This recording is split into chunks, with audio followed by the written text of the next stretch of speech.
آیا وفات نغمه هنرمند مشهور افغان وقت داشته است؟ نغمه هنرمند مشهور در کجاست؟ مصروف چی کار و باره است؟ گفتنی های تازه دوستداران و طرفداران نغمه و زندگی جنجالی نغمه با همسر دومش.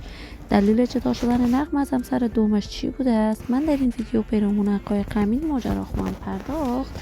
پس در ادامه با کانال دنیا اینفو باشید.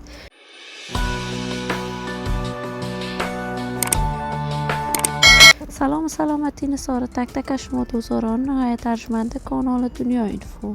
شما را خوش آمدید میگم و یکی دیگر از ویدیوهای جذاب و دیدنی این کانال.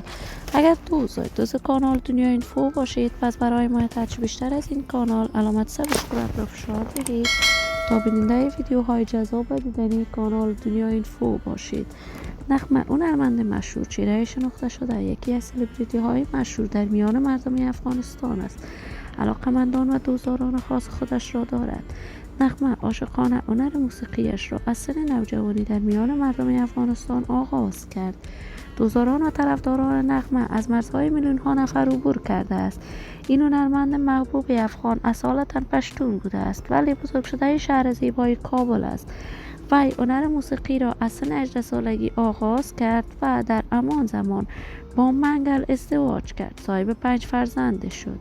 نغمه با منگل آهنگ‌های بیشماری سرودند. این همه در حالی است نغمه بعد از آن که محبوب شد در سال 2006 از شوهرش جدا شد و در کشور امریکا بار دیگر ازدواج کرد.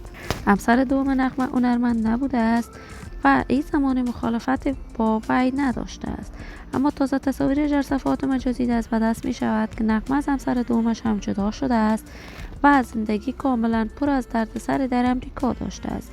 تازه تصاویر نغمه در صفحات مجازی به نشر می رسد که وی وفات کرده است، اما این خبر حقیقت نداشته است و کاملا دروغ بوده است. ولی ما آرزوی خوشبختی، موفقیت و سعادت برای نغمه با جمعی از هنرمندان محبوب افغان از بارگاه عزت الله ازال تمنا دارم. آرزوی خوشبختی، موفقیت و سعادت برای نغمه با جمعی از هنرمندان افغان آرزو دارم. اگر دوست کانال دنیا اینفو باشید، پس برای حمایت بیشتر از این کانال علامت سابسکرایب را فشار دهید تا ویدیوهای دیگر کانال دنیا اینفو را از دست ندهید. تا درودی دیگر تمام شما نازنینان را بر لای منان امانت گذاشته موفق کامیاب باشید.